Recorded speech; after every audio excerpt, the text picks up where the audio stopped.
ऐसी बहुत सारी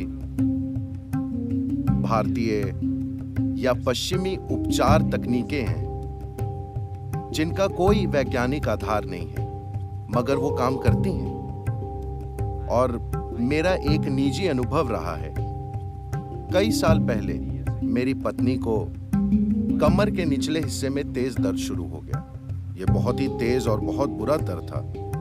मैं उन्हें तुरंत न्यूरोलॉजिस्ट के पास ले गया। उन्होंने एमआरआई किया तो सब कुछ ठीक था, कोई समस्या नहीं थी, मगर वो वाकई दर्द में थी। सच में शुक्र है आप स्पाइनल सर्जन नहीं थे, वरना आप सर्जरी कर देते। फिर मेरे एक रिश्तेदार ने सुझाव दिया कि मैं उन्हें एक एक्यूपंक्चर स्पेशलिस्ट के पास ले जाऊं। एक डॉक्टर होने के नाते किसी ऐसे व्यक्ति के पास जाना मेरे लिए थोड़ा शर्मनाक था, और उसके पास कोई फैंसी क्लिनिक भी नहीं था। मैं उसके घर गया। उसने कुछ मिनट मेरी पत्नी से बात की और उसे फर्श पर लेटने को कहा।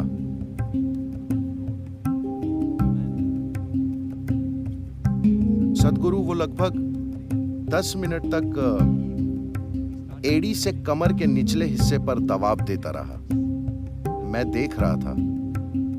मैं बढ़ा चढ़ाकर नहीं बता रहा हूं, मगर मेरी पत्नी को तब से कभी कमर दर्द नहीं हुआ।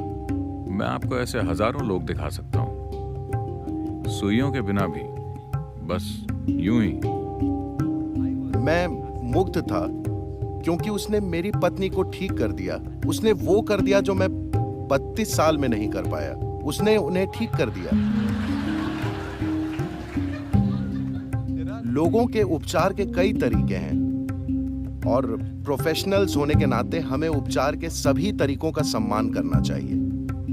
निश्चित रूप से मैं तो कहूंगा कि इमरजेंसी के समय एलोपैथी प्रणाली सबसे अच्छी होती है। जब हाथ में समय होता है तो निश्चित तौर पर दूसरे सिस्टम कहीं बेहतर होते हैं, कई तरीकों से। लोग इसके बारे में बहुत कम जानते हैं। भारत के दक्षिणी हिस्से में, खासकर तमिलनाडु में, एक चिकित्सा प्रणाली है जिसे कहते हैं सिद्ध वैद्य। It's a most incredible medical system.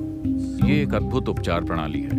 ये इतनी विस्तृत है कि उसमें 3 लाख से अधिक दवाइयां हैं। मुझे नहीं लगता कि आधुनिक दवाइयां भी इतने प्रकार की होती हैं। 3 लाख से अधिक दवाइयां जिनके बारे में विस्तार से लिखा गया है। आयुर्वेद और सिद्ध में मूलभूत अंतर यह है कि आयुर्वेद जड़ी बूटियों पर आधारित होता है, जबकि सिद्ध मूल तत्वों पर। बात केवल इतनी है कि इसमें डॉक्टर में कुशलता का जो स्तर होना चाहिए, आधुनिक दुनिया में ये एक चुनौती है। ये एक ऐसी चीज है जिसे आपको जीना होगा, केवल तभी ये काम करता है। जो व्यक्ति दवाई देता है वो भी उतना ही महत्वपूर्ण है जितनी की दवाई। कौन दवाई दे रहा है? आप स्पर्श की बात कर रहे हैं तो दवाई देने वाला भी महत्वपूर्ण है, सिर्फ दी गई दवाई नहीं। मगर आधुनिक चिकित्सा की प्रकृति ये है कि आप एक प्रिस्क्रिप्शन लिखते हैं, कोई केमिस्ट जो उसके बारे में कुछ नहीं जानता दवा दे देता है और मरीज उसे खा लेता है। ये पूरी तरह रासायनिक है और ये काम करती है। मगर जब कोई पुरानी बीमारी हो, अगर इन्फेक्शन हो, तो रासायनिक बमबारी से उसे मारना ही सही तरीका है। मगर जब आप अपने अंदर से बीमारी पैदा करते हैं तो उसे अंदर से ही ठीक करना सबसे जरूरी है। अगर इमरजेंसी हो तो आपको अधिक आक्रामक तरीके से निपटना पड़ता है, वो अलग बात है। लेकिन इन प्रणालियों में बहुत व्यापक ज्ञान है सेहत और खुशहाली के बारे में। मगर समस्या ये है कि इसमें जीवन भर की लगन और जुड़ाव की जरूरत पड़ती है इस तरह की प्रणाली में पारंगत होने के लिए। इसे आप किसी पेशे की तरह सीख कर नहीं कर सकते। इसे हमेशा एक पवित्र काम की तरह देखा जाता था कि मैं चाहता हूं कि हर कोई इस पर विचार करे, और मुझे यकीन है कि आप भी अपने अंदर कई बार इसका सामना करते होंगे। ये बस किसी प्रिस्क्रिप्शन का, किसी सर्जरी का या किसी और चीज का सवाल नहीं है। ये एक इंसान के जीवन का सवाल है कि वो जिंदा रहेगा या मर जाएगा। मेरा मतलब आपका अस्तित्व। It's not a...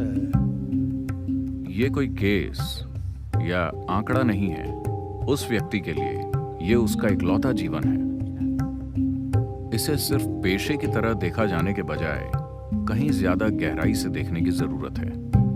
उसी तरह की लगन और जुड़ाव कुछ व्यक्तिगत डॉक्टरों में ये देखने को मिल सकता है, मगर अब भी ये एक संस्कृति की तरह मौजूद नहीं है। उसे एक पेशे की तरह नहीं देखा जाना चाहिए। मैं बस यही कह रहा हूँ। हाँ, आर्थिक जरूरत अपनी जगह है, वो तो हो ही जाएगा, वो एक अलग चीज है। सबसे पहले इसे एक तरह की प्रतिबद्धता और एक तरह के सौभाग्य की तरह देखा जाना चाहिए कि आप किसी के जीवन को खत्म कर सकते हैं या लंबा कर सकते हैं। ये कोई छोटा सौभाग्य नहीं है।